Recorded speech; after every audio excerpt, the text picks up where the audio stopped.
Salut à toutes et à toutes, bienvenue sur Acropolis, comment ça va? On est parti pour les questions d'actualité au gouvernement de ce mercredi 18 janvier 2017. C'est parti. Qu'est-ce qu'il y a? Qu'est-ce que tu racontes? Il y a le tableau qui gêne l'éclairage, du coup c'est le merdier, c'est ça? Ah putain, mais quelle connerie. Tiens, bah plaque-le contre le mur. Excusez-nous, hein, mais toujours les streams à la zub, hein, mais ça de toute façon vous commencez à être habitués. C'est bon là?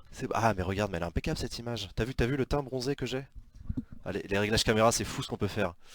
Salut à toutes et à tous, j'espère que ça va, bienvenue, on est parti donc pour ces questions d'actualité au gouvernement qui vont commencer dans une petite demi-heure. D'ici là on va avoir le temps de discuter un petit peu de l'actualité, on va avoir pas mal de choses à se raconter.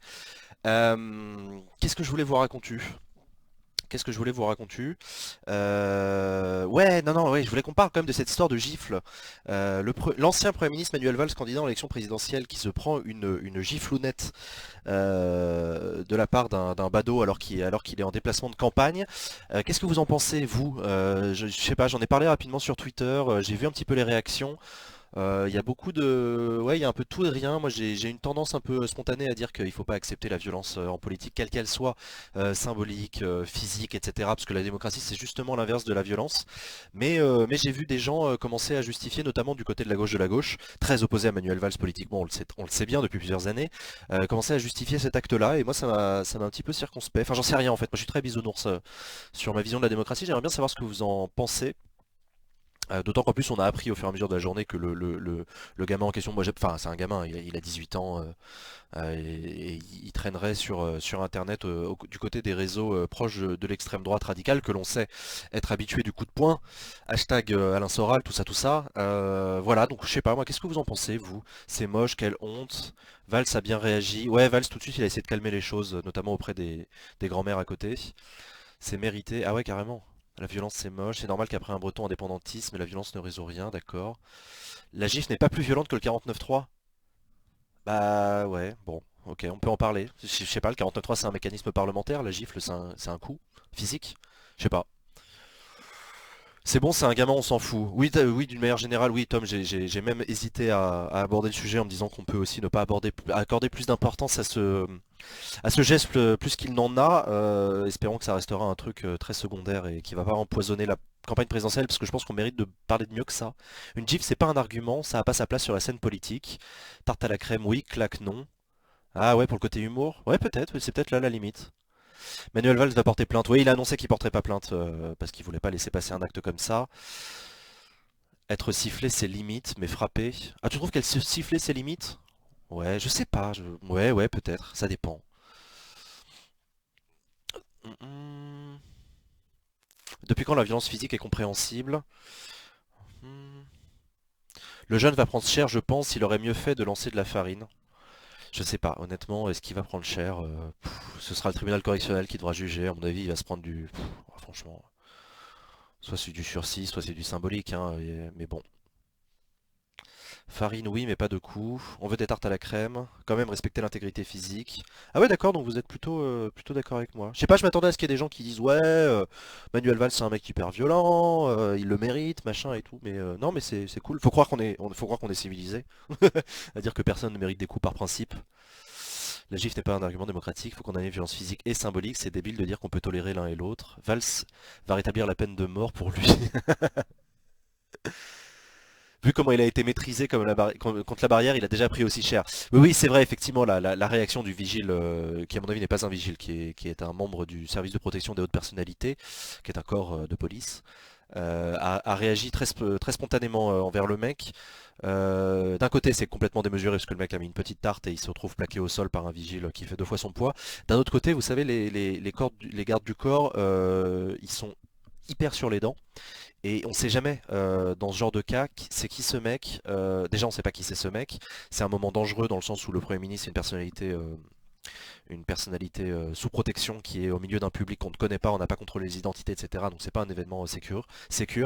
Et on sait pas si le mec est seul, on sait pas s'il est armé, on sait pas quelles sont ses intentions, etc. Donc c'est pour ça que le réflexe premier des mecs c'est dans le doute, de parer au pire en fait. Donc c'est peut-être un peu ce qui peut expliquer la disproportion.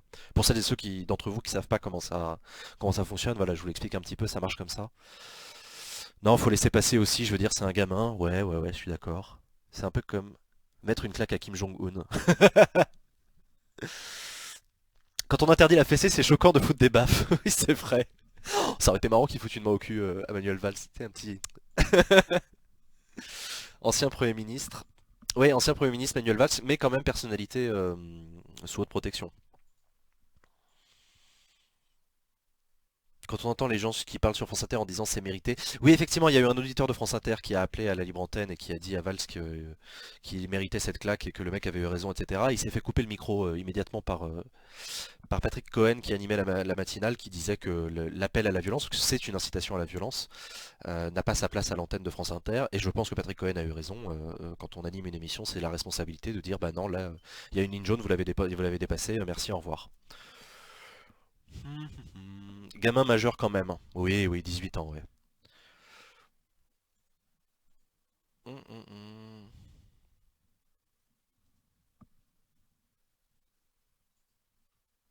Après bon, la loi travail, c'est violent bien plus qu'une gifle, sans compter que je trouve une petite vidéo de Manuel Valls qui gifle un jeune lors d'une université d'été.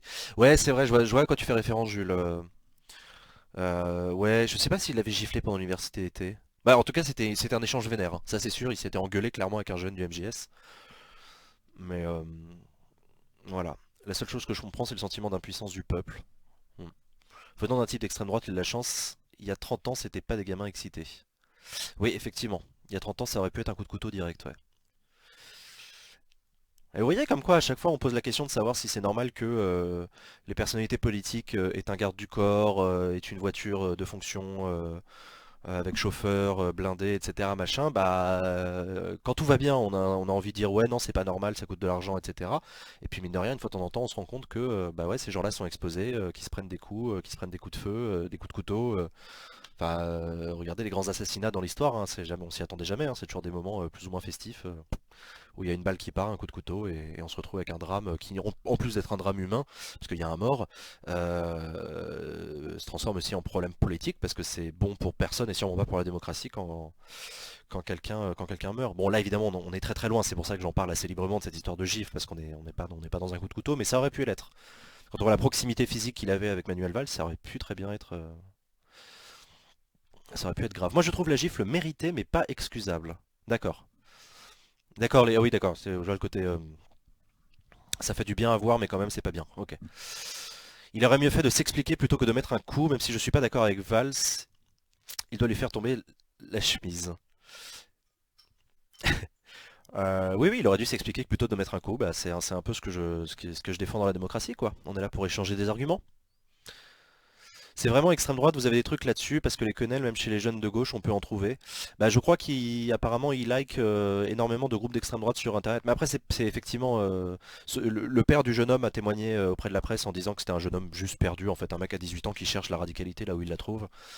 Euh, donc voilà. Mais bon, extrême droite, extrême gauche, d'une manière générale, on est dans des sphères de pensée politique qui justifient souvent la violence physique. Voilà. J'ai jamais vu un mec du modem foutre une tarte à qui que ce soit. Il y a des mecs au modem en plus? Non, je déconne. Il aura gagné de faire parler de lui le jeune. Ouais, ouais, je suis d'accord avec toi Marie, mais je sais pas. Ça me paraît galère, hein, plus de trouver un apprentissage, trouver du boulot. Ah, c'est vous le mec à l'emballe là qui avait filé une claque à l'ancien Premier ministre. Ça la fout mal.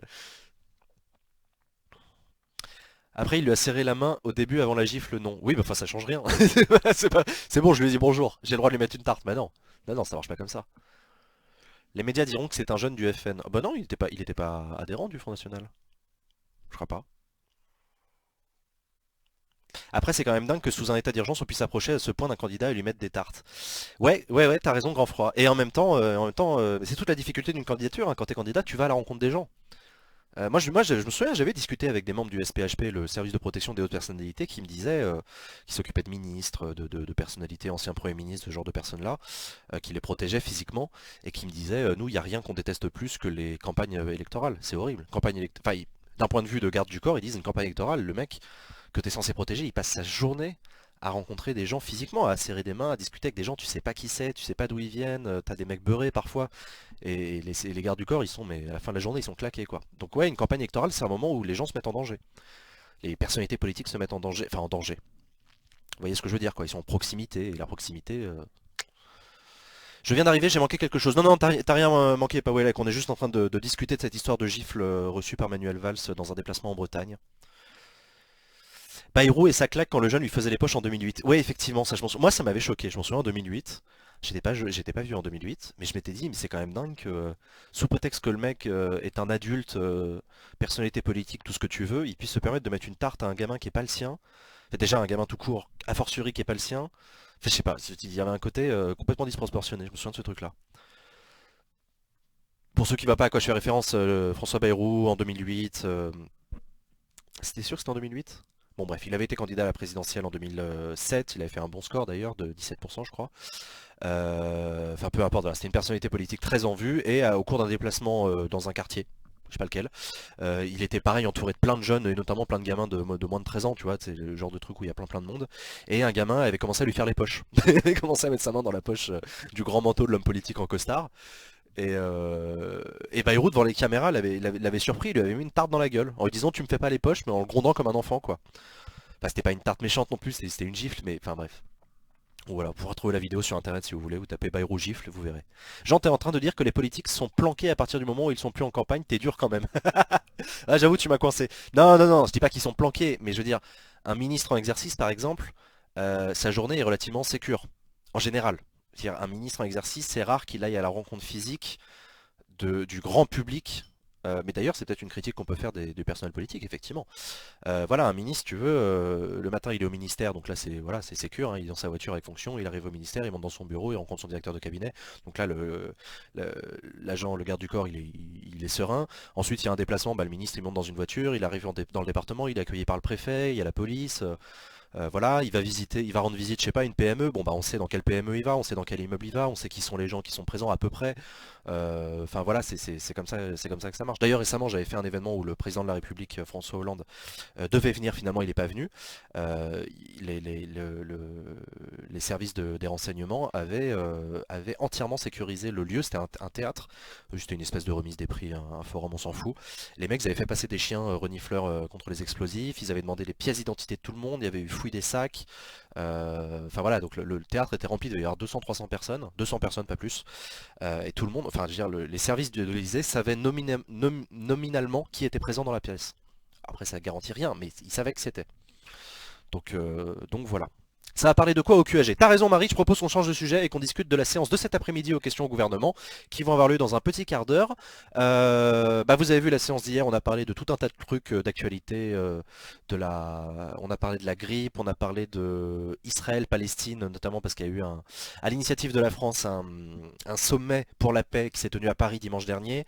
Donc voilà, on a vu plusieurs députés prendre position sur ce sujet. D'ailleurs c'est intéressant parce qu'on a vu une large palette politique de prise de position. François Assanzi pour le groupe GDR, donc la gauche de la gauche, qui a demandé la reconnaissance de l'État palestinien par la France.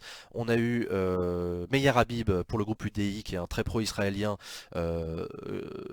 craché sur ce sommet en disant que c'était pas un sommet, c'était un procès instruit contre Israël, contre sa légitimité, son droit à la sécurité, etc. Machin. Et on a eu une prise de parole de un membre de la majorité socialiste qui a défendu l'initiative française, qui a dit qu'il fallait ouvrir au dialogue, machin, tout ça. Voilà. Donc voilà, voilà, on a parlé du Lot, absolument, on a parlé du Lot. Un sommet pour brasser du vent, surtout au final. Ah bah c'est sûr, c'est pas un sommet une fois de temps en temps qui va relancer le processus de paix au Proche-Orient, ça c'est... Mais bon. Robinet sur la grippe, effectivement. C'est Habib qui est pro-israélien, pas l'UDI. Oui bah il est membre du groupe UDI à l'Assemblée nationale et on fait ce qu'on peut, hein. Meir Habib va quand même poser de nouvelles questions. Non, non, non, non, non, non, non, il est pas prévu aujourd'hui, Meir Habib, hein. Non, il est pas prévu aujourd'hui.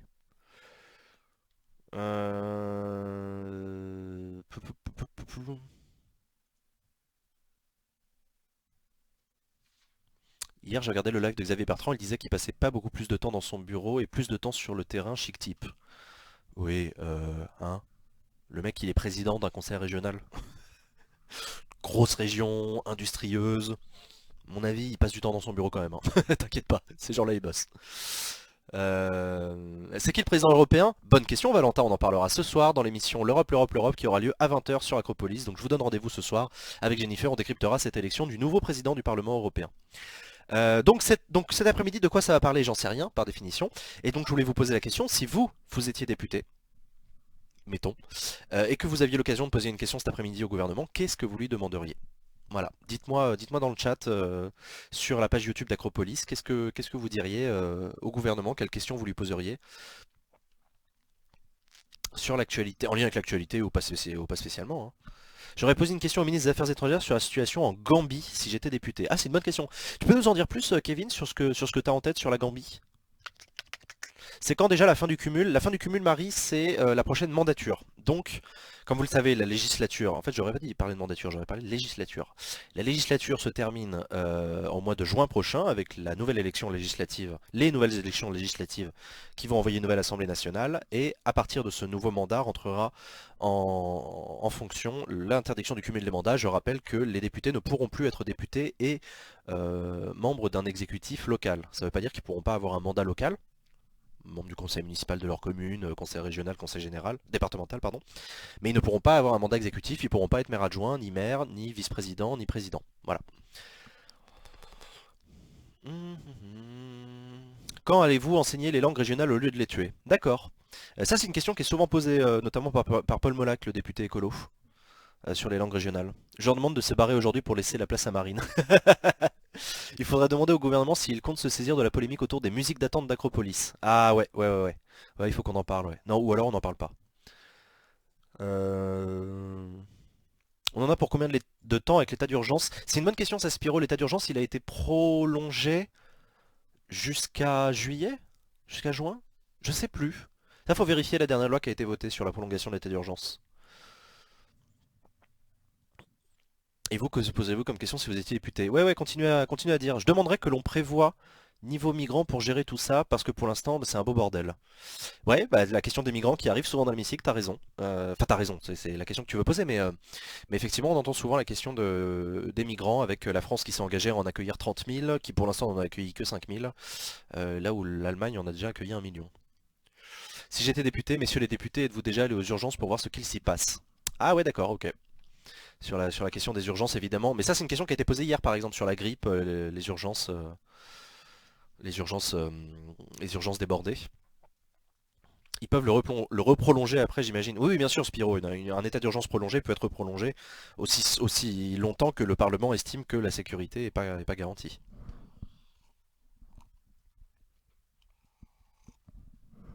Êtes-vous franc-maçon?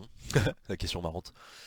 15 juillet, l'état d'urgence. Merci Polos pour cette information. Donc le 15 juillet, l'état d'urgence soit sera, soit sera caduque, soit sera reprolongé. Dire aux gens d'arrêter d'être parano à cause des attentats, et ça c'est pas une question. Mm. Bonjour gouvernement, vous n'avez pas honte? Est-ce que les chaînes publiques ne devraient-elles pas produire du contenu public libre de droit? Bah non. Les chaînes publiques, elles diffusent des programmes, et les programmes, ils sont produits par des producteurs. Je sais pas. Après, ils le rediffusent sur Internet, mais comment peut-on redonner confiance aux entreprises qui n'osent pas recruter des jeunes qui viennent de finir leurs études et qui n'ont pas encore d'expérience? Ah, c'est une bonne question, ça. Bah la garantie jeune, non? Mais t'as raison, c'est une question qu'on peut poser au gouvernement. Un jeune qui vient de finir ses études, qui n'a pas encore de première expérience et qui postule pour une première expérience, comment on peut aider à son embauche? Je demanderai si pour les 4 mois qui restent, il compte avoir une vraie politique étrangère et arrêter de faire les suiveurs. D'accord. À propos de l'interdiction des pesticides, que faire des communes qui ont anticipé en faisant des stocks et qui les utilisent en se justifiant c'est une perte sèche si on n'utilise pas? Ah bah ça. Oui, je pense qu'en plus les prix des pesticides ont baissé. Je sais pas si la loi prévoit, pardon, qu'ils vont devoir jeter leur stock, je pense pas.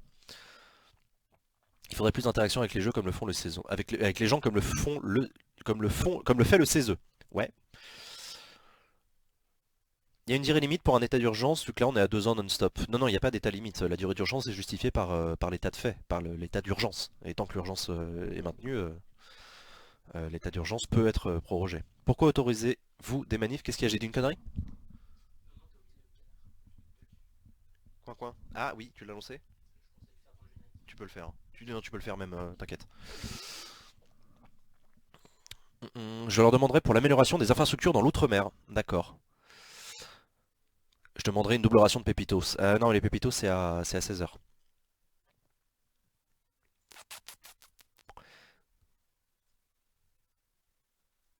J'aimerais bien voir le chiffre des utilisations de l'état d'urgence pour avoir quel pourcentage est en rapport avec le terrorisme. Bah tu sais Mad, l'état d'urgence ça a été créé pendant la guerre d'Algérie, à une époque où bah, l'Algérie c'était compliqué, hein. C'est moins qu'on puisse dire. Et ensuite ça a été relativement peu utilisé. J'ai un souvenir de l'état d'urgence qui a été déclenché pendant les émeutes dans les banlieues en 2005, pendant le CPE en 2006, et ensuite je sais plus. Mais l'état d'urgence, je rappelle, ça fait l'objet d'un débat, pardon, des parlementaires, hein, qui dans leur rôle de contrôle de l'exécution, dans le rôle de contrôle du gouvernement, posent des questions au gouvernement sur son utilisation de l'état d'urgence, sur les effectifs qui sont mobilisés, etc. Machin. Mais c'est toujours pareil, c'est-à-dire que si on lève l'état d'urgence, ça veut dire qu'on réaffecte des dispositifs, notamment des protections de bâtiments publics, etc., à d'autres endroits. Et là, tu as des députés qui vont dire, bah ouais, mais moi, dans ma circonscription, je voudrais qu'on continue à protéger l'école, à protéger les lieux de culte, etc. Enfin, ouais, après, il y a le dispositif Sentinelle qui est encore autre chose. Quelles sont les raisons, preuves à apporter pour prolonger l'état d'urgence? Bah, c'est une décision politique, la prolongation de l'état d'urgence. C'est est-ce que la menace terroriste a disparu? C'est ça la question.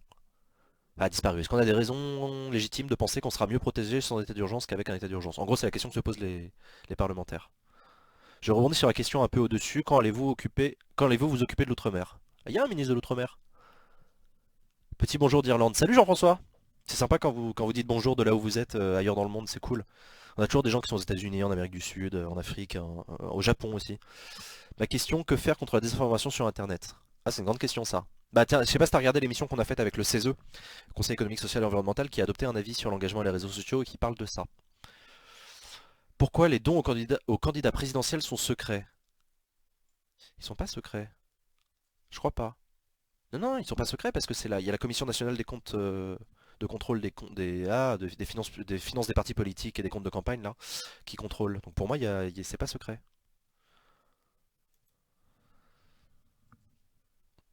C'est quoi l'étape? C'est quoi l'étape après l'état d'urgence, la loi martiale? Oui, oui, c'est ça. La réponse est oui. C'est pas la loi martiale, c'est l'état de siège qui est prévu par la Constitution. L'état de siège, je vous la fais courte, hein, c'est transfert du pouvoir des autorités civiles aux autorités militaires. Voilà. C'est le commandeur militaire qui dirige le pays et c'est plus le Parlement, c'est plus le pouvoir civil. Petit bonjour de Corée du Nord. Bon, tu vas parler de la légalisation du cannabis et ses avantages sur les finances publiques. Oui, bah on en a parlé hier aux questions gouvernement sur la dépénalisation du cannabis. Ça a été soulevé par un député de l'opposition. Hum, hum, hum. Après, l'hypocrisie va apparaître si on enlève l'état d'urgence, un attentat se produit, on va nous dire on nous protège pas. Bah c'est ça, Sébastien, c'est ça que le calcul que font les députés.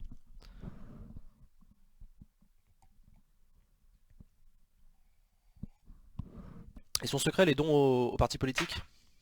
D'accord.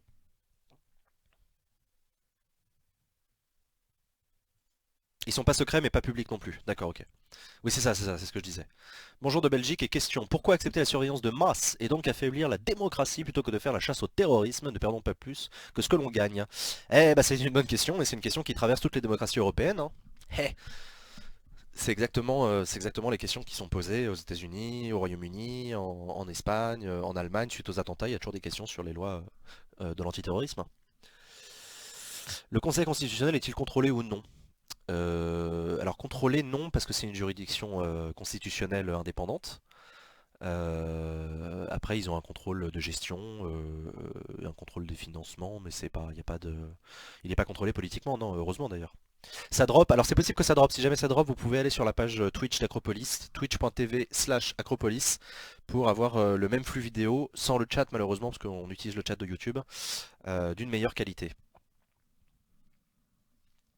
Les dons devraient être publics comme aux USA, pourtant pas un exemple de transparence. Oui, c'est vrai.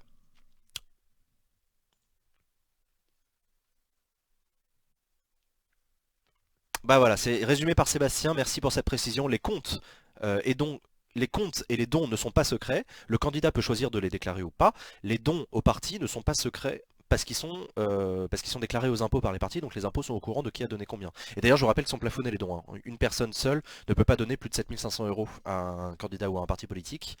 Et, euh, et quoi d'autre? Et une entreprise ne peut pas donner d'argent en France.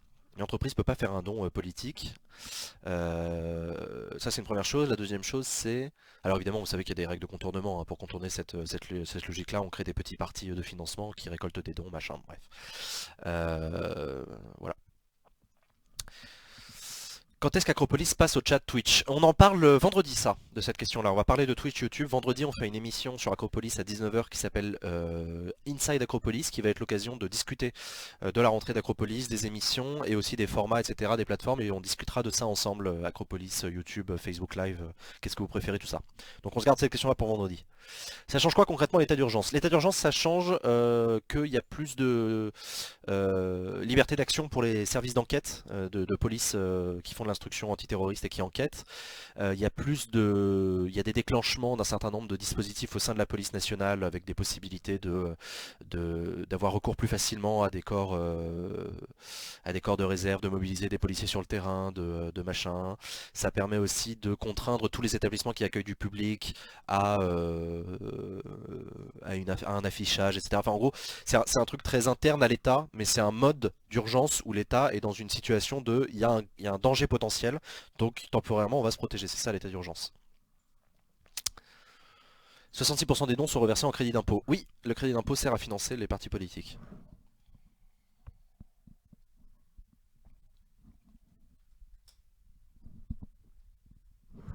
Excusez-moi, je finis mon café. Sur quelle dirait la limite de dons? 7500 € par an. Oui, c'est par an, Nicolas. C'est quand le meeting de Mélenchon en hologramme? Je sais pas, c'est une bonne question. Si quelqu'un a la réponse dans le chat, je suis preneur. Une autre partie de l'état d'urgence est passée dans une loi en juin. Ouais. On va voir les têtes de Sylvain Nocard et Jennifer vendredi. Oui, vous allez voir leurs têtes. Pourquoi le chef d'état-major français est un noble? Bah c'est un militaire surtout. Qu'est-ce qu'on s'en fout de savoir s'il est noble ou pas? À quand une soirée des Bascailles à l'ancienne? Ça reviendra, ça Marie, les libres antennes. Les autorités administratives prennent le pas sur la juridiction pénale. Oui, mais pas toutes les autorités administratives. D'ailleurs, je vous rappelle que l'état d'urgence, il a beau être un état d'exception, etc. Tous les actes de l'administration restent soumis au contrôle du juge administratif. C'est pas non plus l'État fait ce qu'il veut. Hein. 5 février, le meeting hologramme, merci. On le commentera sur Acropolis. Donc voilà. Ouais, je pense. On trouvera.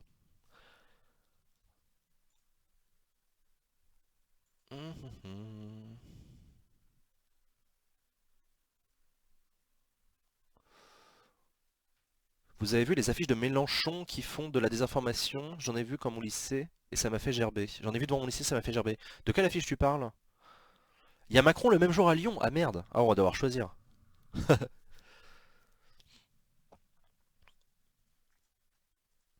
Mélenchon au deuxième tour, probable ou pas? Bah alors ça, par définition, les amis, j'en sais rien. Quelqu'un a-t-il le programme de Mélenchon? J'ai l'impression que c'est comme trouver une aiguille dans une botte de foin. Ah non, tu peux pas dire ça, je crois qu'il a publié un bouquin qui s'appelle L'avenir en commun. Je crois que c'est ça le titre du bouquin.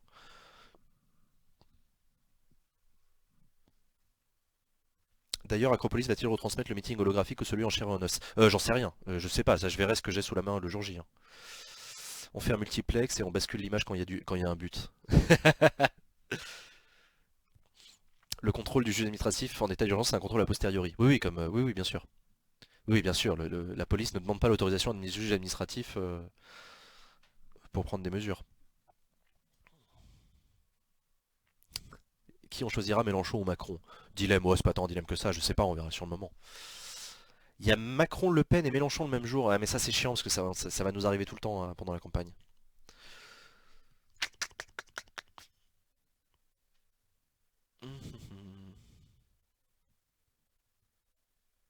Sache qu'on te regarde aussi en Suisse et qu'on rigole bien. Ah bah tant mieux, merci. Salut à la Suisse, salut aux copains suisses qui nous regardent.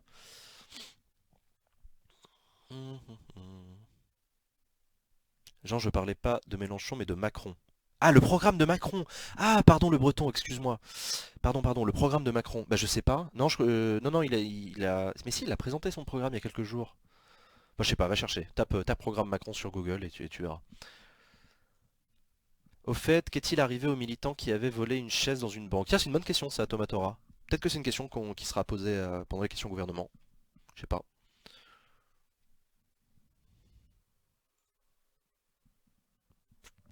L'abstention est-elle un véritable moyen d'expression pour le peuple? Ah, bonne question. Les replays des QSG ne sont plus uploadés sur la chaîne YouTube.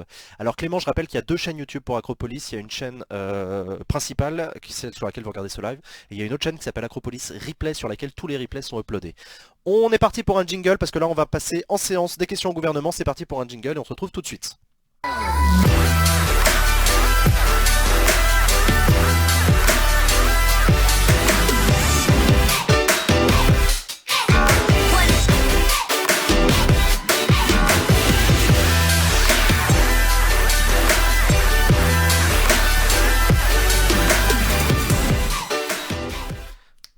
Salut à toutes et à toutes, merci à celles et à ceux d'entre vous qui nous rejoignez. On est parti pour les questions d'actualité au gouvernement après cette petite introduction, on a un petit peu discutaillé.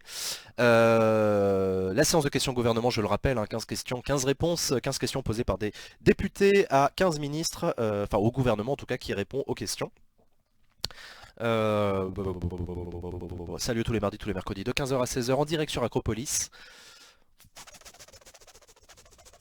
Le procureur demande la relax pour le faucheur de chaise. Ok, bah c'est bon, merci Alex, on a la réponse à la question qui a été posée tout à l'heure sur le chat. Il y a Valls et Macron dans le jingle des QAG, c'est rigolo. Oui, c'est vrai, bah c'est un jingle que j'avais fait il y a quelques mois et qu'on remettra à jour à la prochaine mandature, je pense. Ouais, on va pas se faire chier à refaire une mise à jour pour un mois. Donc voilà. Comment donner de l'impact au vote blanc? Ah, voilà une question qui est bonne. Voilà une question qui est très bonne. Hop. Hop. Et voilà, on va voir le président Claude Barthelone rentrer dans l'hémicycle. Il est annoncé à l'entrée par un huissier. Tout le monde se lève pour accueillir le président qui va s'installer au perchoir pour animer cette séance de questions au gouvernement. Excusez-moi, attendez, je retrouve juste un truc. Tac, tac, tac, tac, tac, tac. Tac.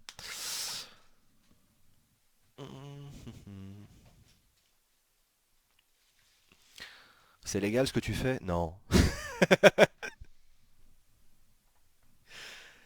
La vidéo derrière toi, c'est toi qui l'as fait, c'est avec quel logiciel? Non, c'est un graphiste qui l'a fait.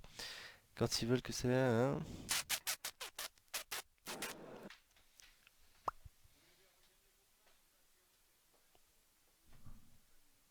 Attends, d'où il sort le son là? Ah, si vous voulez bien regagner vos places, la séance. Ah, c'est bon, c'est bon. Ah, t'inquiète, on l'entend pas là. Rappelle les questions au gouvernement. Enfin, tu coupes le son quand même. C'est parti pour les questions au gouvernement qui vont commencer. Et c'est Xavier Breton qui pose la première question. Monsieur le Président, ma question s'adresse à Monsieur le Premier ministre. Monsieur le Premier ministre, pour la deuxième année consécutive, la natalité baisse dans notre pays. Ah. Les chiffres publiés hier par l'INSEE sont inquiétants, très inquiétants. Il y a eu en 2016 une baisse de 14 000 naissances après une diminution de 20 000 l'année précédente. Le taux de fécondité a, lui, chuté de 2 enfants par femme à 1,93. Et le solde naturel de la population, c'est-à-dire la différence... Xavier Breton qui invite le gouvernement à regarder la baisse de la natalité qui a été constatée. Vous voyez derrière son bras droit Lucien de Gauchy, le député à la veste jaune, qu'on adore sur Acropolis évidemment. Vous pouvez même aller trouver le t-shirt hommage à Lucien de Gauchy sur le shop d'Acropolis. Xavier Breton, député Les Républicains de la première circonscription de l'Ain, le département de l'Ain. Il est élu depuis 10 ans. Il est conseiller régional en Auvergne-Rhône-Alpes depuis 2016 et il a été le premier adjoint au maire de Bourg-en-Bresse pendant 7 ans. Voilà, et il est filloniste. Dans ses fondements mêmes. Les familles ont ainsi subi par 2 fois la baisse du quotient familial, ainsi que la fin de l'universalité des allocations familiales. Le niveau de la première question. Je suis pas d'accord avec toi Alex, c'est une bonne question parce qu'on vient d'apprendre que la natalité en France baisse. Or, la France mène une politique familiale depuis très longtemps avec, comme il vient d'expliquer, le quotient familial, les prestations familiales, etc., les allocations familiales. Ce sont même 160 000 familles. Et Xavier Breton, donc, qui est membre de l'opposition, qui souligne devant le gouvernement que sa politique, selon lui, la politique familiale du gouvernement est mauvaise. La preuve, il y a moins de naissances qu'avant. Il s'agit bien d'une baisse importante des aides aux familles et pour la première fois, depuis 1945, les familles ne savent plus si elles peuvent compter sur le soutien de la solidarité nationale pour élever leurs enfants. Les coupes successives dans le budget de la politique familiale ont brisé cette confiance. Alors, Monsieur le Premier ministre, regrettez-vous le bilan de la politique anti-famille menée depuis 5 ans? Voilà. Politique anti-famille, le mot est lâché par le député Xavier Breton et c'est la ministre des Familles, Laurence Rossignol, qui va lui répondre sur ces mauvais chiffres de la natalité. Quelle aubaine d'un certain point de vue, 3 centièmes de points de baisse de la natalité en pleine période électorale. Quelle aubaine pour accuser un gouvernement d'être responsable qu'il soit né cette année 30 000 bébés en moins et accuser une politique familiale sur laquelle, c'est vrai, nous ne sommes pas d'accord. En effet, la modulation des allocations familiales a diminué les allocations familiales de moins de 10% des familles. Les ménages les plus aisés ont effectivement été appelés à contribuer. Ceux qui gagnent plus de 6 000 € net par mois ont effectivement vu leurs prestations familiales baisser un peu, de façon à augmenter les allocations familiales des familles monoparentales, des familles nombreuses, augmenter l'allocation de rentrée La ministre scolaire, Laurence Rossignol tout ce qui qui permet d'avoir une justifie politique la familiale baisse plus juste et plus des allocations redistributive. familiales pour les familles Et en ce les qui plus concerne aisées, la baisse de qui a la été décidée il y a natalité, maintenant 2 ans, comment vous dire, et qui était l'un des angles d'attaque de Xavier Breton. les femmes de 25 à 29 ans retardent l'âge de leur premier enfant. Aujourd'hui, vous, moi, tous les parents, conseillons à nos enfants d'avoir d'abord un métier, une situation professionnelle et un couple stable avant de faire un enfant. Et en effet, les jeunes rentrent plus tardivement dans une vie professionnelle stable. C'est une des principales raisons de ces Bah ouais, on fait plus de bébés à 22 ans maintenant. de baisse de natalité. Mais je vais vous rassurer, monsieur Breton, néanmoins... Ont-ils augmenté les allocations pour les familles les moins aisées? Oui, je crois. Va vérifier ça, mais si tu vérifies, si tu cumules toutes les allocations, je crois que la situation s'est améliorée pour les familles les plus pauvres. Le taux de natalité est inférieur et il a chuté brutalement au cours des dernières années. Aucun autre pays... Il se permet de dire ça alors qu'il est filloniste, il veut supprimer la sécu, ce con. n'a le même taux de natalité que le nôtre. Ah bah chacun assume ses contradictions. L'exception française en matière de natalité est là, grâce à une politique familiale de soutien à l'activité professionnelle des femmes et aux nombreuses places d'accueil aux jeunes enfants que nous avons ouvertes pendant ce quinquennat. Voilà, c'est la fin de la réponse de Laurence Rossignol qui a défendu la Dubois. politique familiale de ce gouvernement alors qu'on a aperçu rapidement Marion Maréchal Le Pen. Et c'est Françoise Dubois qui pose une question maintenant. Madame la ministre, nous sommes régulièrement alertés dans nos circonscriptions sur la question des hébergements d'urgence. Ce sujet cristallise de nombreuses inquiétudes de la part des habitants et réseaux associatifs de nos territoires. Et il convient de rappeler combien permettre à tous de vivre dans un logement décent reste une des préoccupations majeures de notre pays. Face au contexte météorologique exceptionnel auquel nous faisons face actuellement... Voilà, je sais plus qui voulait parler tout à l'heure du grand froid, mais c'est exactement la question que pose Françoise Dubois sur l'hébergement d'urgence. Et la situation risque de durer. Une réunion interministérielle s'est d'ailleurs tenue ce matin à l'Élysée sur ce sujet. Je pense particulièrement aux personnes qui vivent aujourd'hui dans la rue. Depuis 2012, les places d'hébergement ont été portées à plus de 120 000, auxquelles s'ajoutent 10 000 places supplémentaires débloquées pour la période hivernale. Jamais autant de places n'ont été créées. Pourtant, on sait que le 115 est souvent débordé et que des personnes dorment encore dans la rue malgré tout ce qui est mis en place. Les associations nous alertent, les communes sont toutes mobilisées. L'État est très présent. Depuis 2013, le dispositif de prévention lié aux vagues de froid permet d'ouvrir de nouvelles places temporaires en hébergement d'urgence. Il renforce les effectifs des services. Françoise Dubois, c'est une élue de la Sarthe. Elle a été notamment pendant très longtemps à la mairie du Mans. Et figurez-vous qu'elle est enseignante de profession. Je ne sais plus qui tout à l'heure dans le chat demandait s'il y avait des enseignants. Françoise Dubois, elle est enseignante. En interdisant les coupures de chauffage et d'électricité pour protéger les personnes les plus démunies. Madame la ministre, quel bilan peut-on dresser de notre action et pourquoi est-il essentiel de pérenniser cette politique volontariste afin de permettre à chacun de vivre dignement dans un logement approprié à ses besoins? La parole est à Madame Emmanuelle Cos, ministre du Logement et de l'Habitat durable. Merci, et la réponse qui va être apportée à la question de l'hébergement d'urgence pendant les périodes de grand froid, ça va être Emmanuelle Cos, la ministre du Logement écologiste de son État. Du gouvernement qui, je le rappelle, est une responsabilité majeure envers les personnes les plus fragiles. Tout d'abord, je voudrais réaffirmer que nous n'avons pas attendu qu'il fasse froid pour se mobiliser. Depuis 2012, nous sommes passés de 82 000 places à 120 000 places d'hébergement pérennes, ouvertes tous les jours de l'année. Et au 8 janvier, nous étions à 131 000 places mobilisées pour répondre à la détresse d'un grand nombre de personnes. Le Premier ministre nous a demandé samedi, par anticipation de la vague de froid que nous connaissons, de lancer un pilotage national d'ouverture de places exceptionnelles. À ce jour, c'est plus de 3400 places qui ont été ouvertes, ce qui nous a permis ces derniers jours de répondre à des personnes qui jusque-là ne faisaient pas appel au 115, le SAMU social.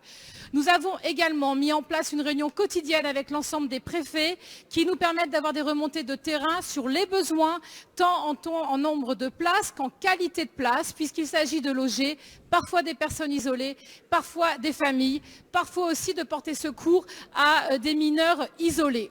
Je tiens d'ailleurs à dire et à remercier le Parlement pour avoir accompagné cette politique volontariste.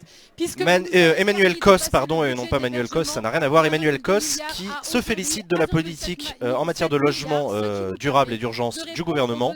Des territoires. Nous allons évidemment poursuivre. C'est un petit peu le dialogue de sourds entre la majorité et le gouvernement. Extrêmement difficile. Pas le dialogue de sourds, non. En grande détresse, mais également évidemment pour les sortir de l'hébergement d'urgence vers le logement.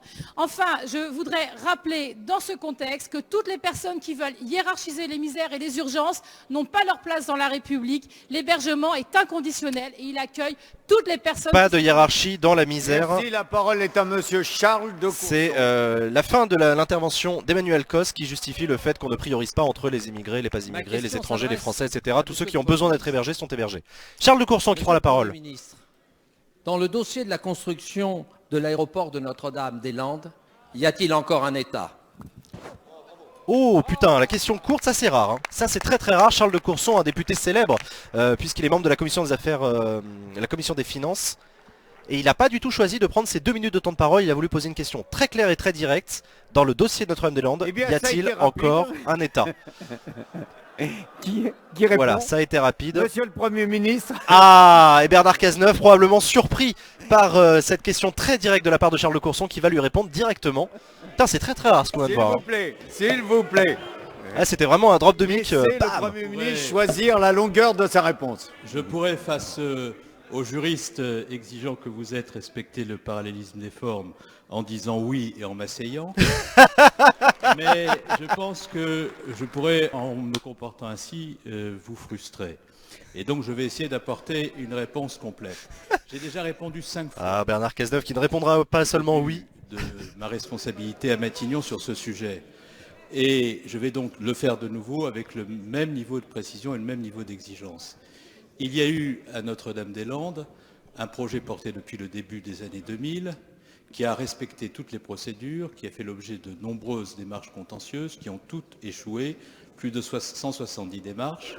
Il y a eu une demande de la Commission européenne de mise en conformité. Apparemment, il y a un RIP. Avec les exigences qu'elle avait formulées. Ça drop ou pas? Fait par les collectivités locales le 19 décembre dernier. Non, bah ça drop pas de notre côté. Le gouvernement transmet les modifications apportées à la Commission pour veiller à ce que l'ensemble des préconisations qui sont les siennes soient bien respectées et que cela soit vérifié. Il n'y a pas de possibilité dans un État de droit, lorsque toutes les procédures sont respectées concernant un grand projet porté par l'État et les collectivités locales, et que des groupes s'y opposent par la apparemment il y a un problème sur YouTube, désolé. De laisser ces groupes par la violence s'opposer à l'application du droit dans la République. Nous de notre côté, on n'a pas de la position que nous n'avons pas de drop, hein. De répéter devant vous.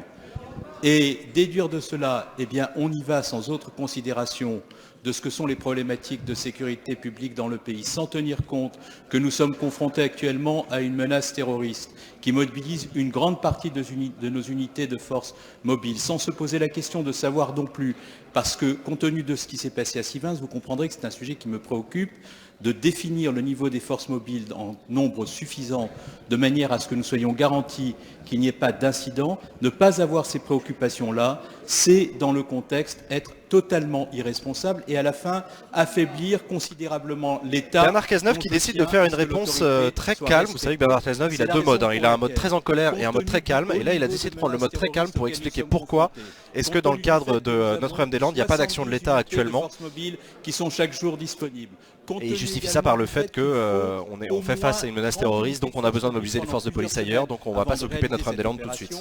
J'ai demandé au ministre de l'Intérieur de définir les conditions d'une intervention qui ne désarme pas le front terroriste et qui permette une intervention en toute sécurité, sans qu'il y ait d'affrontement et sans qu'il y ait de violence. Toute autre position serait, de nature à affaiblir l'autorité de l'État, à exposer ceux qui interviendraient à des violences et serait par conséquent une position totalement irresponsable. Mais je comprends que certains qui ont... Donc du coup, il parle de l'irresponsabilité des opposants au gouvernement qui demandent une action policière rapide pour évacuer la ZAD. S'engager pour des raisons purement électorales à faire absolument, monsieur Lelouch, comme vous le dites, n'importe quoi.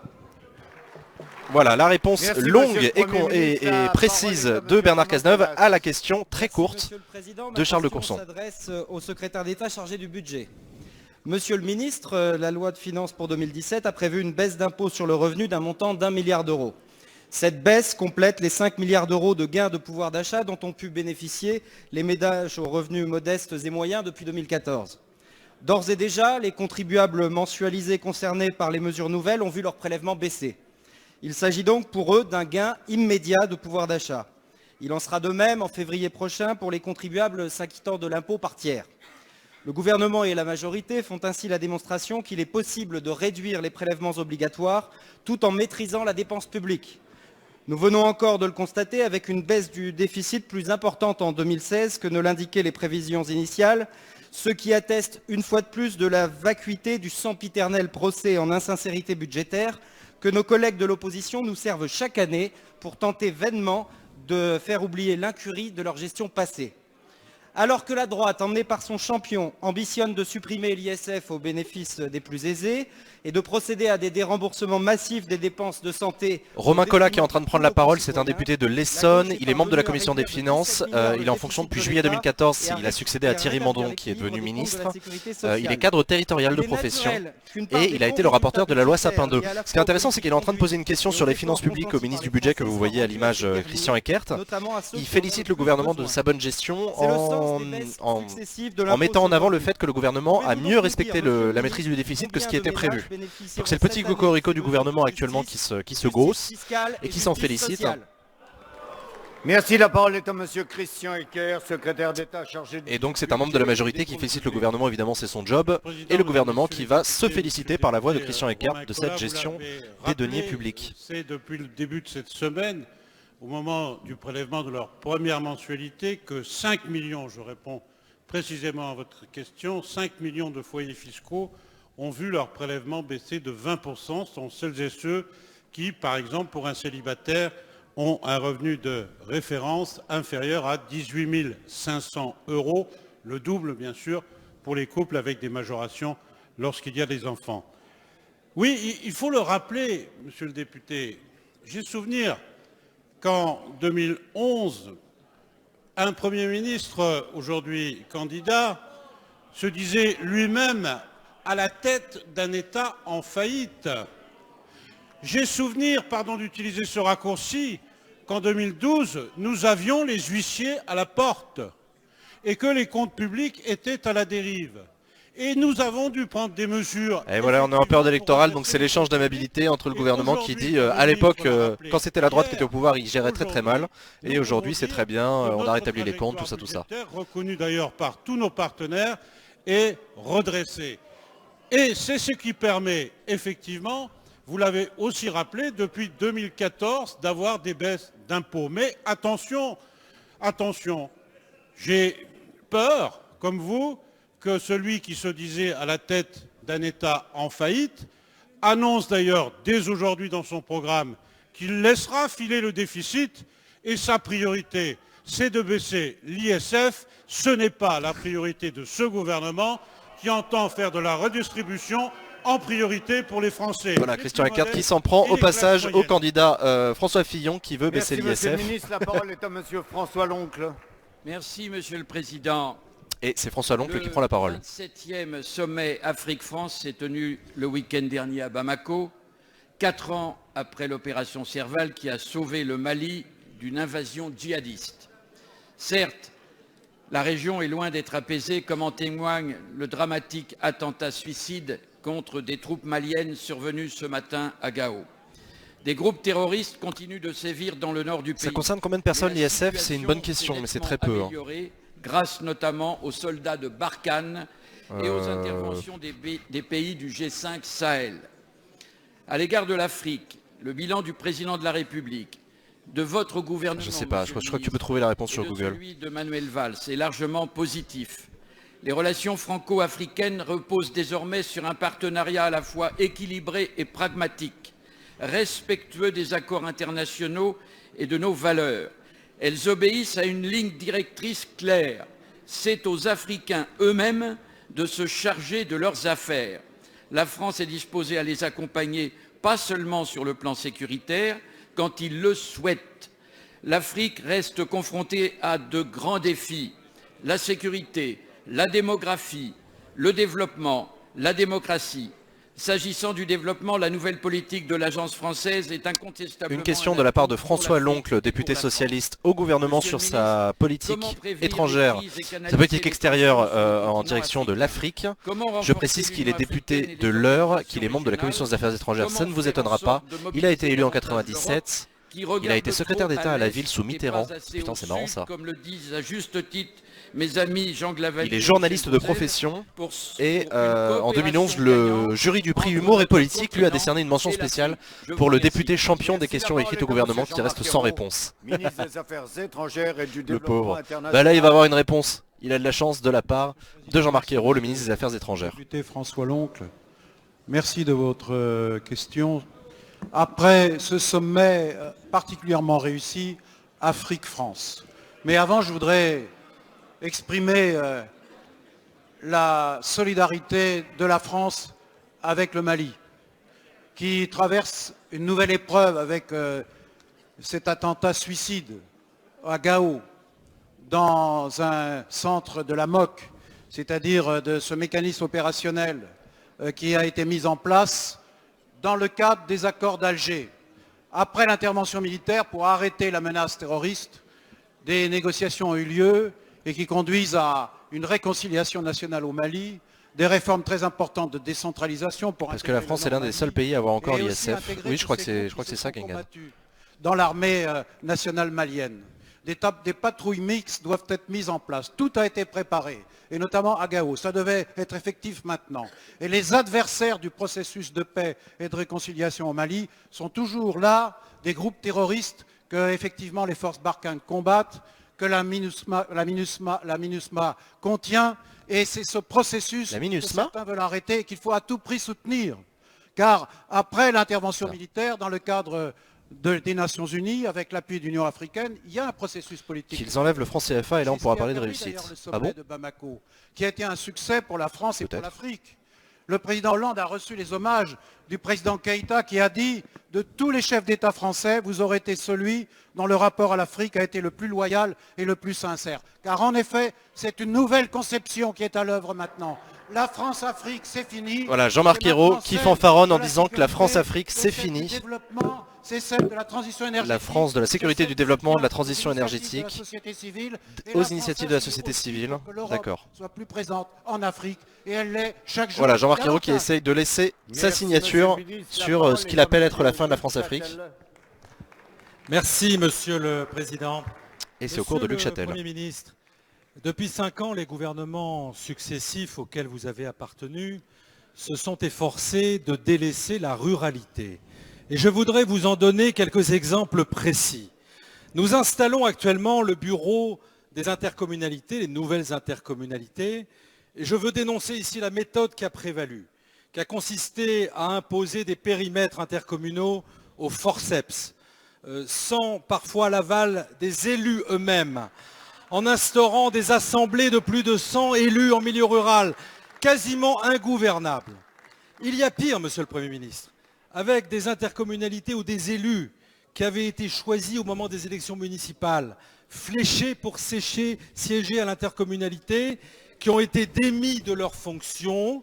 C'est clairement un déni de démocratie, Monsieur le Premier ministre.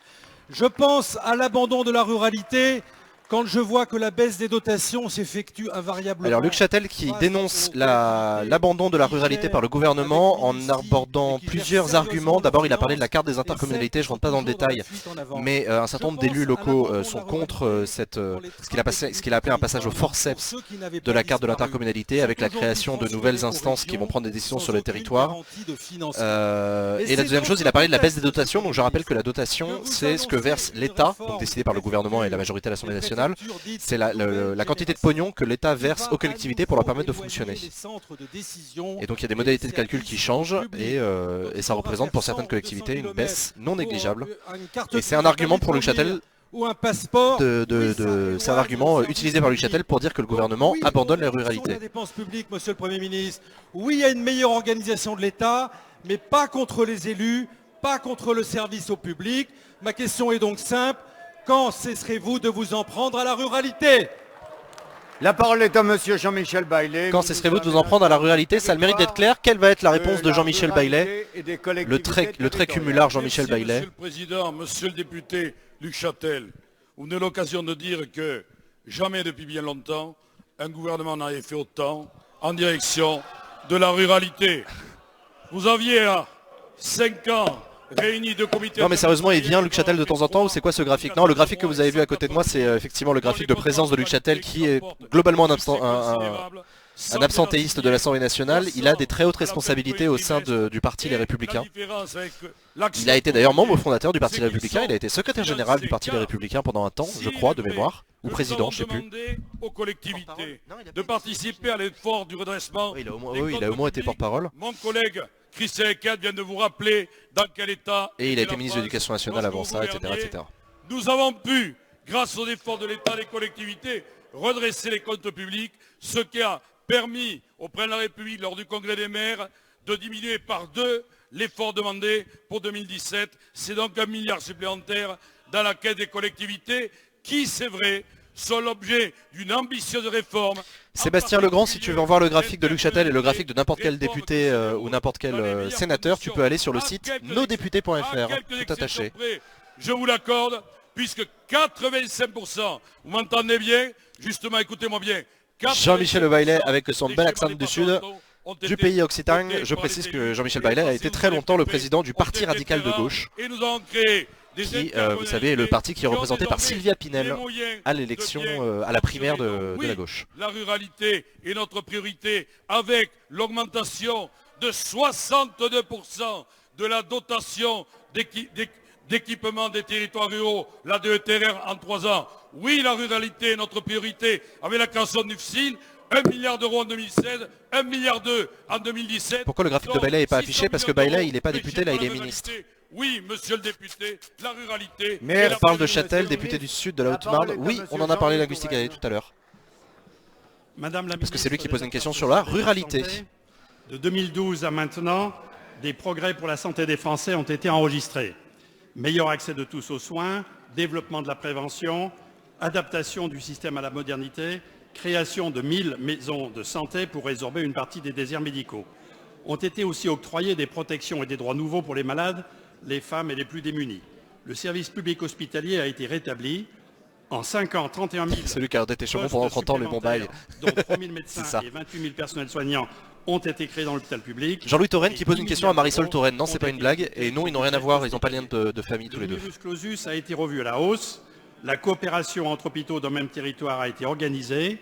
En parallèle, les comptes de la sécurité sociale ont été améliorés grandement et les pratiques des précédents gouvernements Fillon qui déremboursaient des médicaments et créaient de nouvelles franchises ont été stoppées.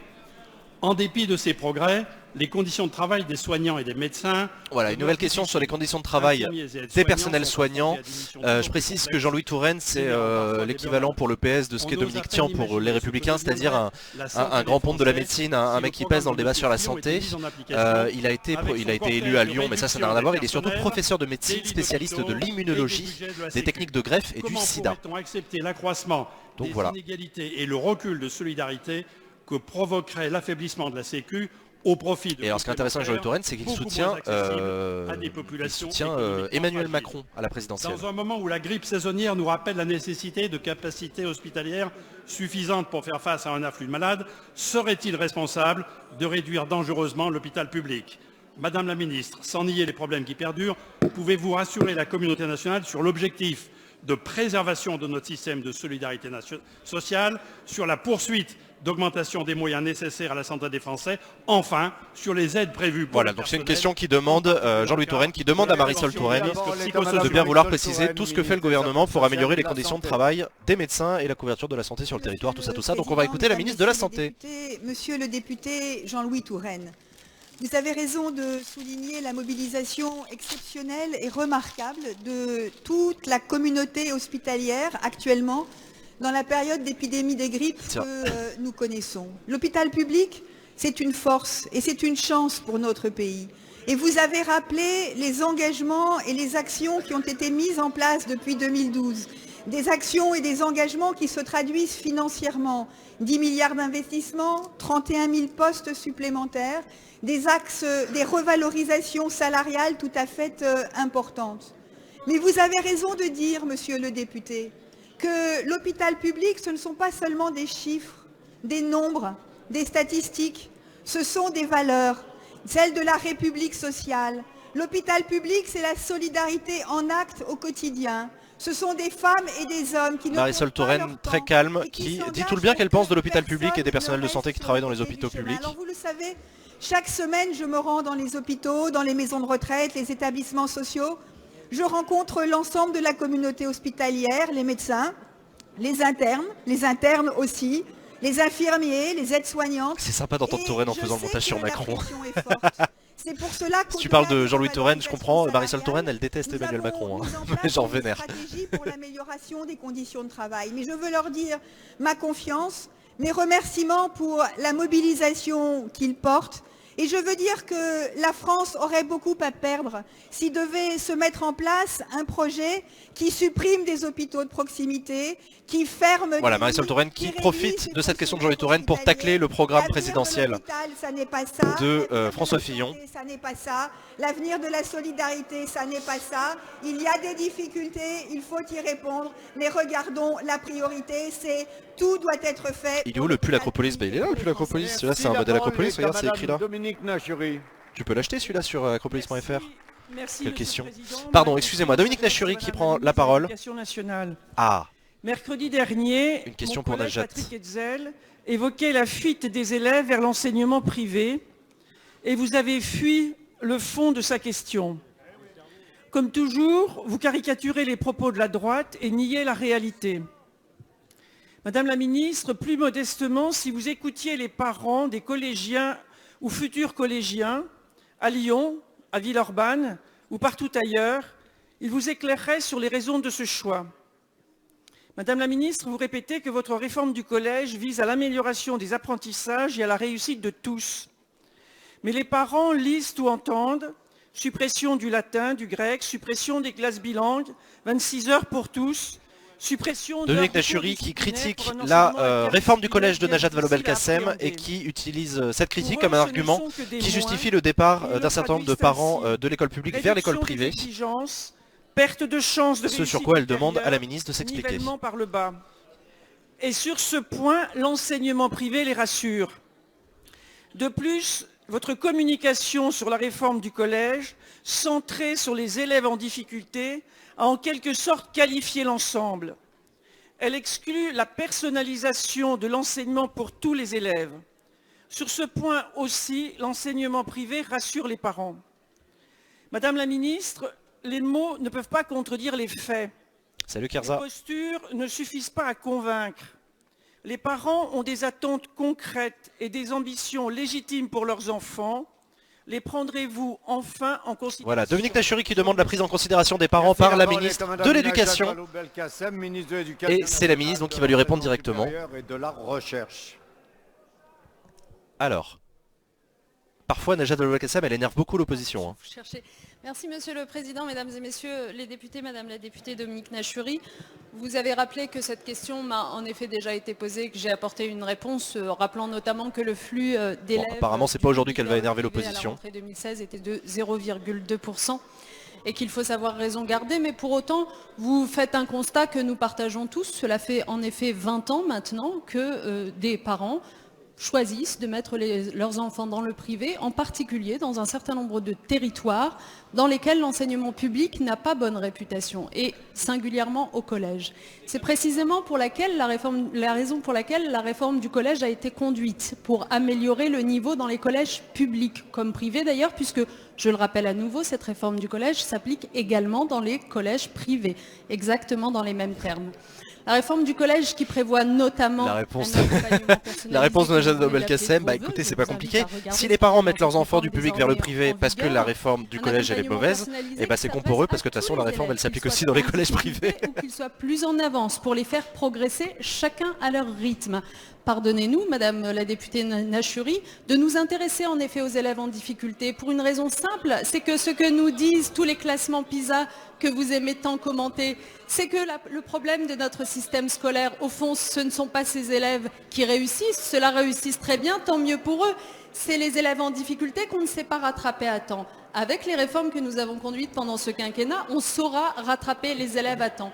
J'en viens maintenant au privé, parce qu'il y a une question qui nous intéresse sur tous les bancs. C'est la façon dont le privé peut s'associer à nos efforts pour davantage de mixité sociale au collège.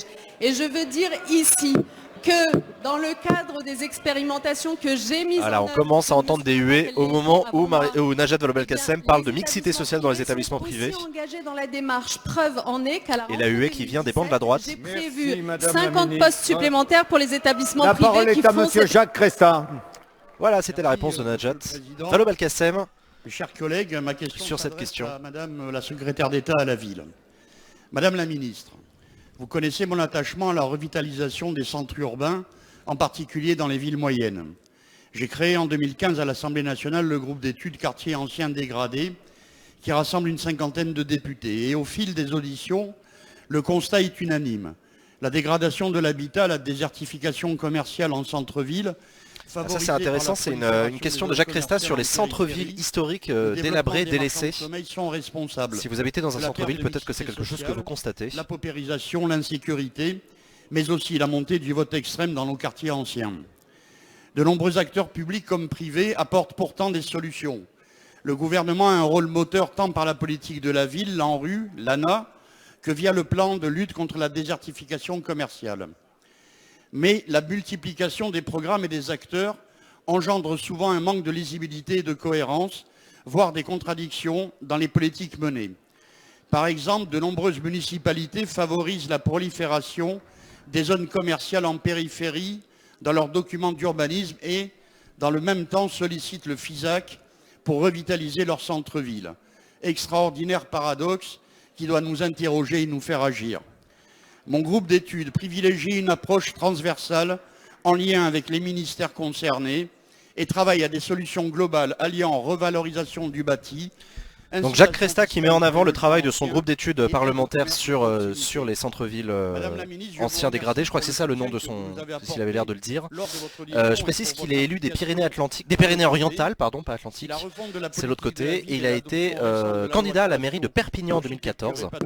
Malheureusement, il n'a pas été élu, malheureusement pour lui. Il est urgent de donner une nouvelle impulsion à la coordination des politiques et des actions publiques.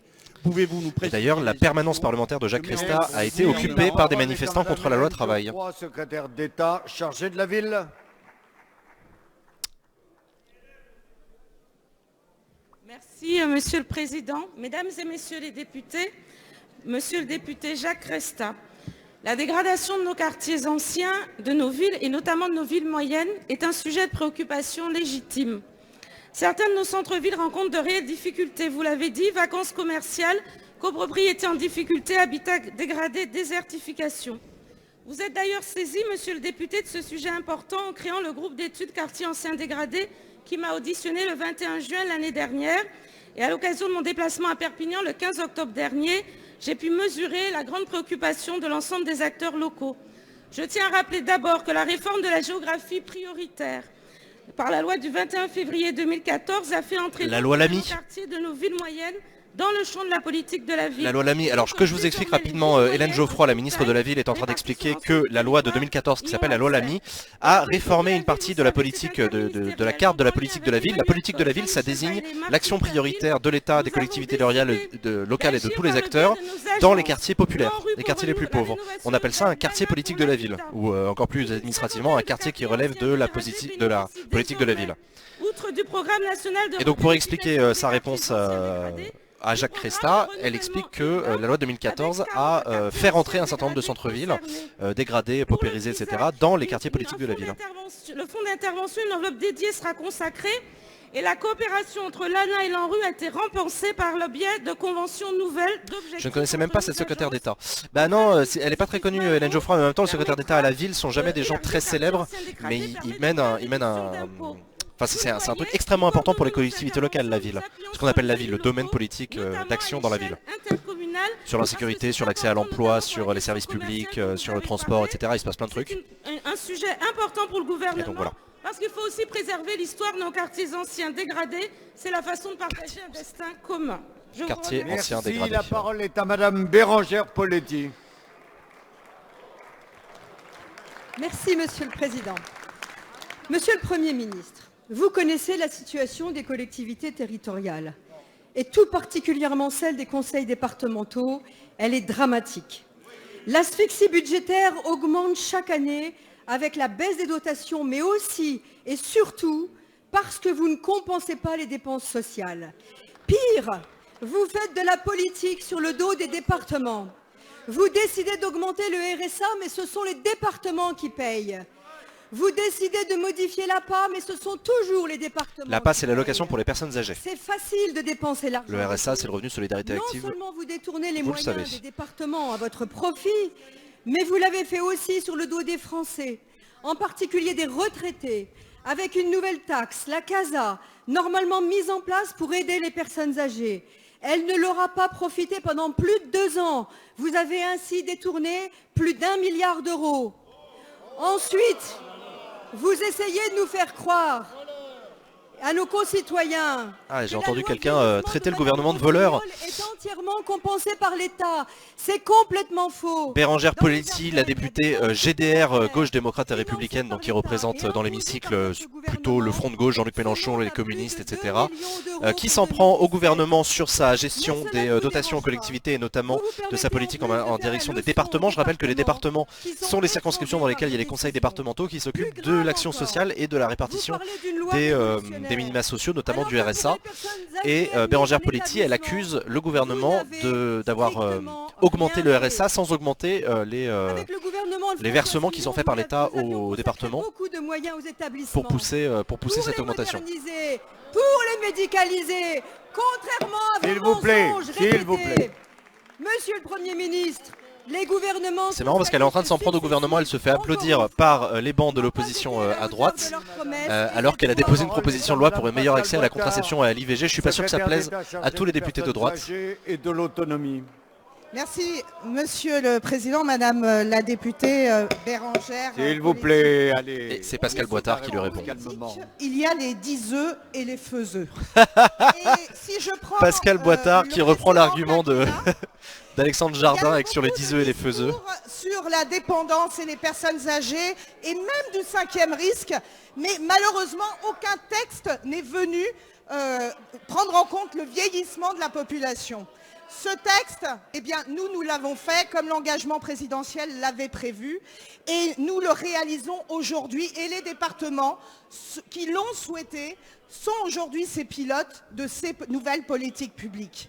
Depuis le mois d'avril 2016, 740 millions d'euros ont été confiés aux départements, dont un demi-milliard pour la On ne pourrait pas donner aux revalorisation départements de l'APA. le pouvoir de gérer les allocations? Avril Bah si, c'est exactement ce 2016, qu'ils font. Vous pouvez revaloriser chaque situation de personnes âgées parce que cette loi, nous avons mis l'humain au cœur de cette loi, avec l'ensemble des professionnels, et j'étais encore ce matin... L'humain au cœur, avec ça les c'est un professionnels. argument qui va plaire Alors, Madame Poletti, je sais aux que vous êtes députés frustrée communistes. parce que vous avez fait une mission commission parlementaire que vous avez commandée, Madame Bachelot, que vous avez remis en janvier 2012, peut-être pour justifier le fait que vous avez un peu réfléchi à cette question dans cette mandature, mais la contraire, c'est que nous l'avons fait.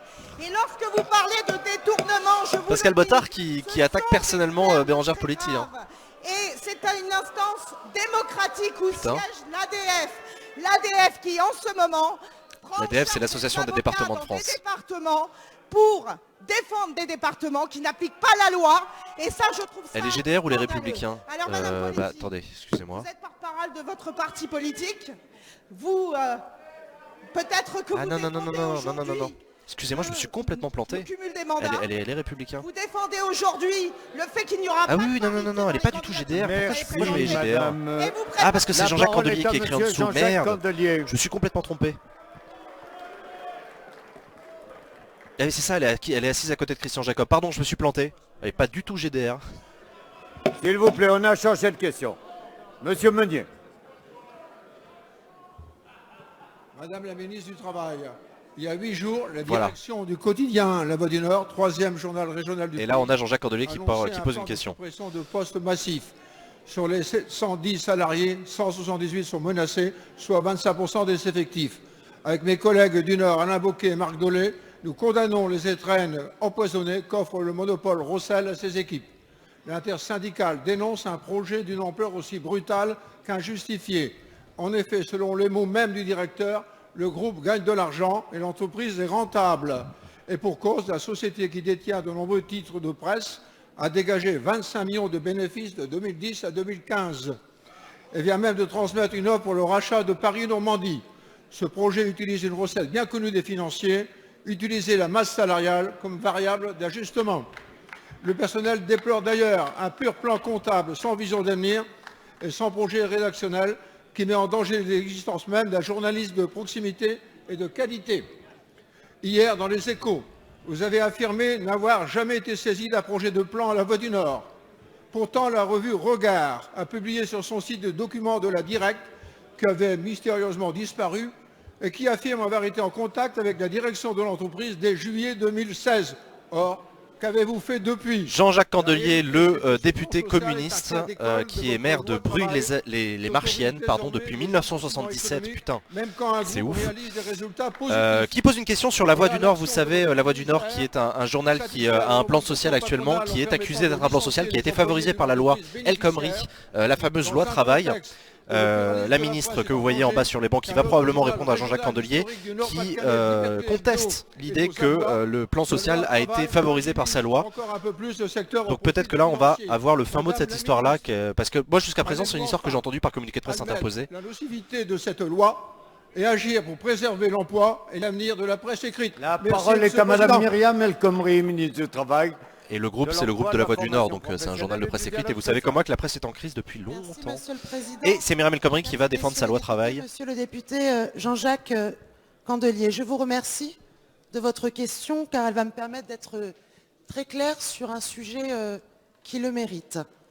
Je ne laisserai pas dire n'importe quoi sur le plan à l'œuvre à La Voix du Nord sous prétexte qu'il y a des élections qui se profilent.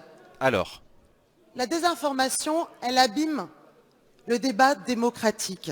Et quand 178 personnes voient leur emploi menacé, le manque de rigueur intellectuelle devient une faute. Et les délires complotistes, lorsqu'il y a 178 emplois en jeu... Myriam El Khomri qui parle de délire complotiste à propos de cette histoire à La Voix du Nord. Alors, qu'est-ce qui s'est passé selon elle? Aux salariés de La Voix du Nord. Non mais ça d'accord, mais... Nous savons tous, un PSE, c'est un moment extrêmement difficile. C'est une épreuve pour ces salariés. Dès demain, ils seront reçus par mon équipe et celle d'Audrey Azoulay. Nous recevrons les organisations syndicales comme nous le faisons dans le cadre de tous les PSE d'importance. Nos équipes, mes services, sont toujours en contact avec les directions et les organisations syndicales. Mais oui, mais du coup... Ensuite, sur le fond. Alors, de sur quoi le fond. parlons-nous précisément, monsieur le député? Nous parlons le motif invoqué par la direction, celui de la sauvegarde de la compétitivité n'étant rien un ajout de la loi travail. Il date d'une jurisprudence constante de la Cour de cassation qui date de 1995. Pas depuis 2016, pas depuis 2005, depuis 1995. Disons-le encore plus clairement, ce PSE aurait très bien pu avoir lieu avant la loi travail.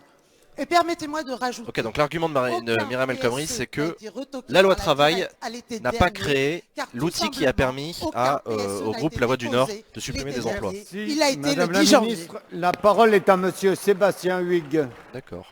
Monsieur le Premier ministre, Un peu léger sur le fond la réponse. l'État impartial promis par François Hollande en 2012 a fait long feu.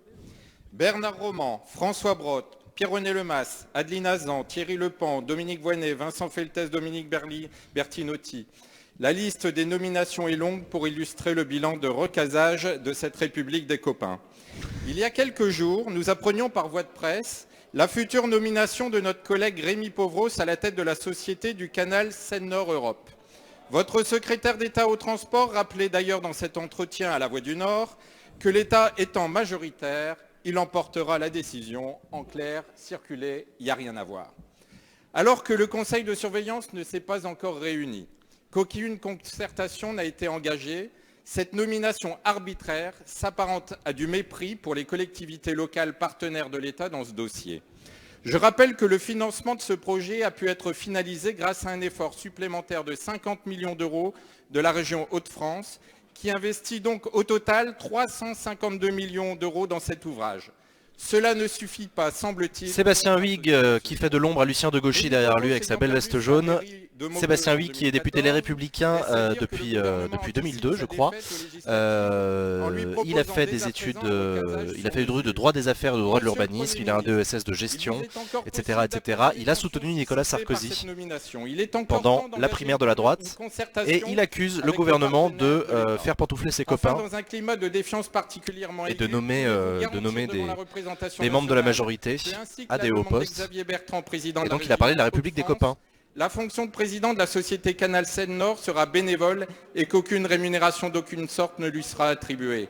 Par ailleurs, confirmez-vous l'engagement de l'État... Voilà, donc il demande à ce que le mec qui a été nommé directeur de la société du Canal Seine-Nord ne soit pas rémunéré. La parole est à monsieur le Premier ministre Bernard Cazeneuve. Et c'est Bernard Cazeneuve en personne qui va répondre sur cette question-là, Monsieur de Sébastien Huyghe. Lorsqu'il y a des sujets qui permettent à notre pays d'engager des grands chantiers qui sont demandés par des formations politiques différentes, qui vont permettre d'améliorer considérablement le transfert modal, qui vont permettre d'avoir des infrastructures de transport qui créeront de l'activité et de l'emploi, alors que tout cela a fait l'objet de nombreuses discussions avec des collectivités locales qui ont permis de dégager des consensus sur les conditions de financement, vous ne pouvez pas vous empêcher, plutôt que de vous en réjouir, que d'abaisser le débat politique avec des considérations de petite politique qui inspirent désormais toutes les questions de votre groupe. Considération de petite politique, ça commence quand Bernard Cazeneuve... de remettre les choses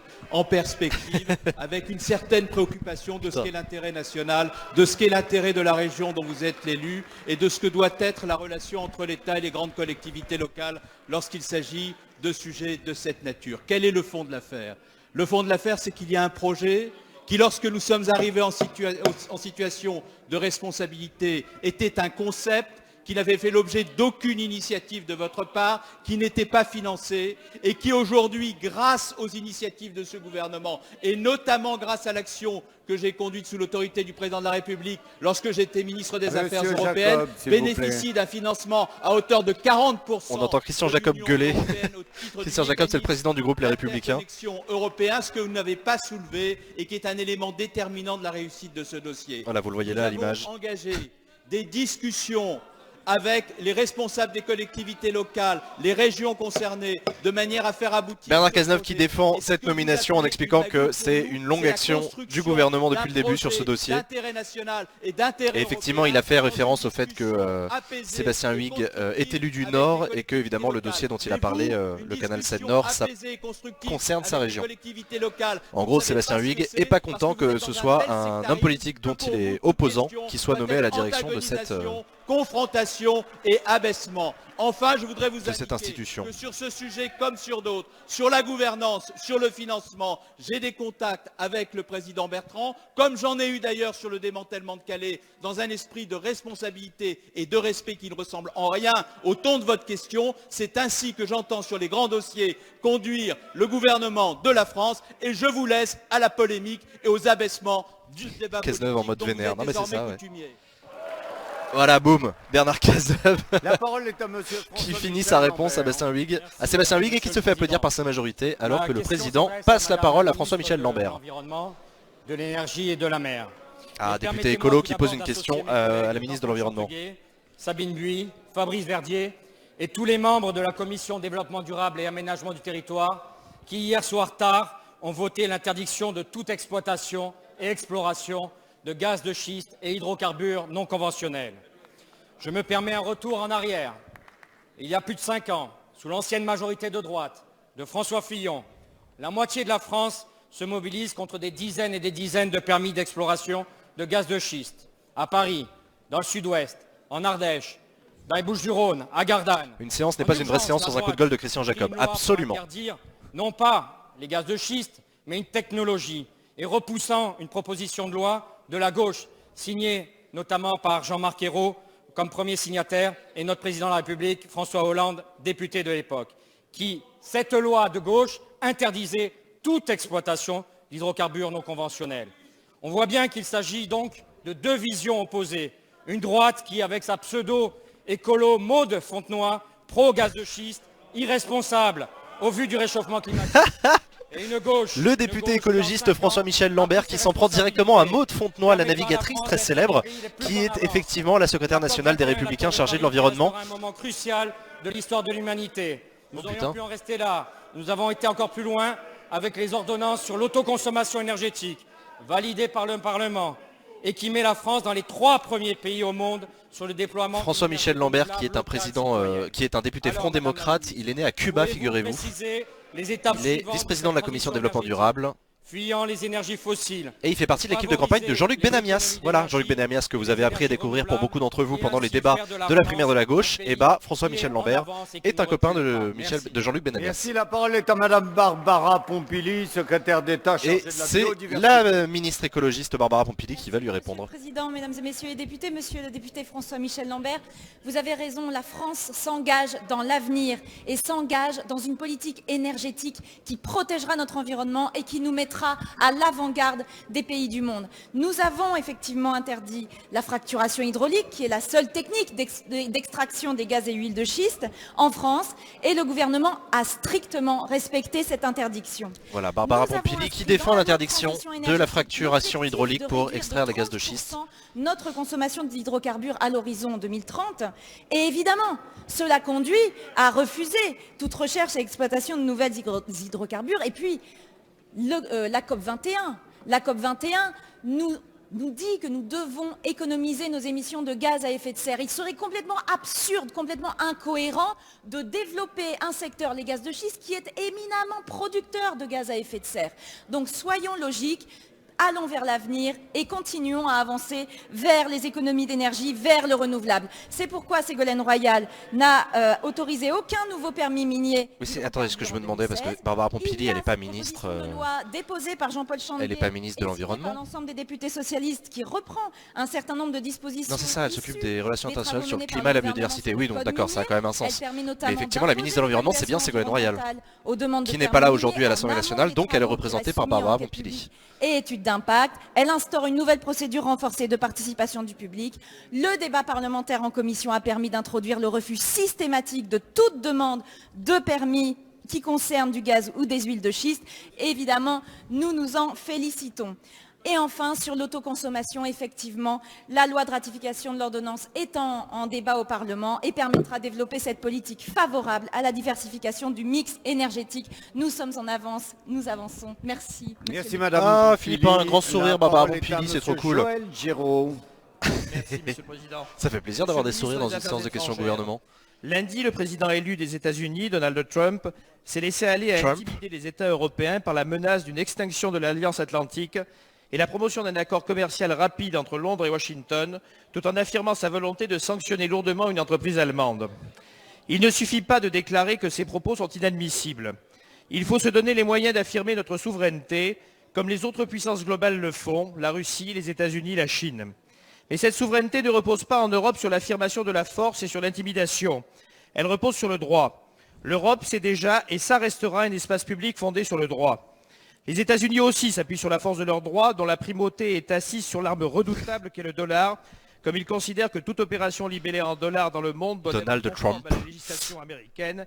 Joël Giraud qui pose une question sur Donald Trump. Donald Trump qui va être investi président des États-Unis vendredi, je crois, si je dis pas de conneries, à l'occasion de la cérémonie d'investiture. Joël Giraud, quant à lui, n'est pas président des États-Unis d'Amérique. Il est simplement député radical de gauche de la 2e circonscription des Alpes-Maritimes. Il est administrateur civil de profession, figurez-vous. Il est maire de l'Argentière-la-Bessée depuis 1989. Joyeux anniversaire, bientôt 30 ans. Et il est vice-président du conseil régional de Provence-Alpes-Côte d'Azur. Non, pardon, il l'a été, il ne l'est plus. Pas.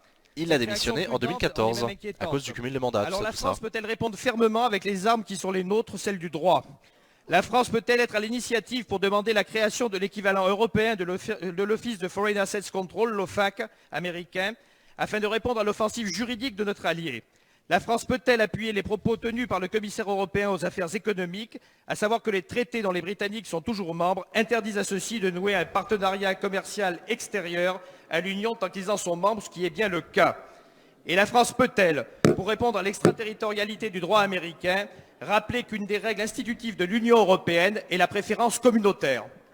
Merci, Voilà. la parole est à monsieur Jean-Marc Un Ayrault, tacle dans la ministre tête des de Affaires Donald étrangères. Trump. Vous savez que c'est un sujet qui inquiète beaucoup de députés. On a eu l'occasion d'en parler à plusieurs reprises Monsieur le député, de cette Joël élection Giraud. de Donald Trump. Vous Et c'est Jean-Marc Ayrault, évoquez l'ancien Premier la ministre et actuel ministre des Affaires étrangères, qui va Bonjour répondre sur ce maintenant dossier du nouveau international. président américain, Donald Trump, qui s'est exprimé très longuement dans 2 journaux, un journal allemand et un journal britannique. Interview évidemment que nous avons tous lu avec beaucoup d'attention. Et vous venez de terminer votre question en évoquant l'extraterritorialité de la loi américaine et qui peut nous pénaliser. Le Parlement d'ailleurs et l'Assemblée nationale en particulier s'est saisi de cette question qui est une question Et ancienne. c'est vrai que l'élection de Donald Trump va avoir un effet néfaste sur la France et sur l'Europe. Ça, j'en sais rien. Je ne peux pas prévoir l'avenir. M. Lelouch et Mme Berger, avec la présidente de la Commission des Affaires étrangères, c'est une contribution utile.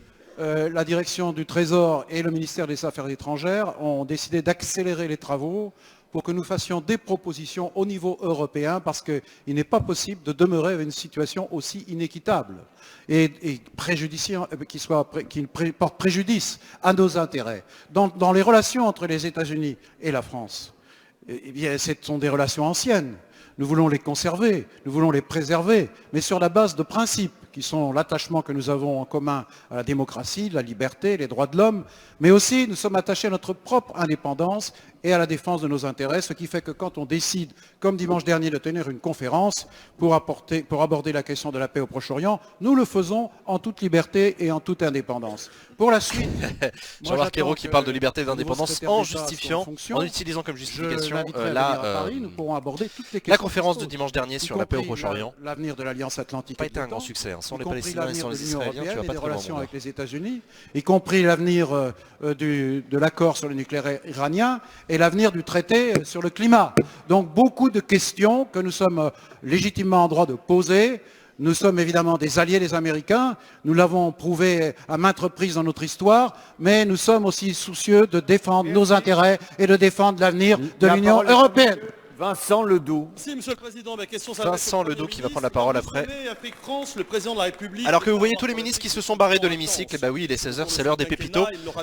Et heureusement, on retrouve Lucien de Gauchy avec sa veste jaune et sa cravate bleue, qu'est-ce qu'il est beau. Sécuritaire et on ne saurait le lui reprocher. C'est toujours pas lui qui parle, c'est Vincent Ledoux.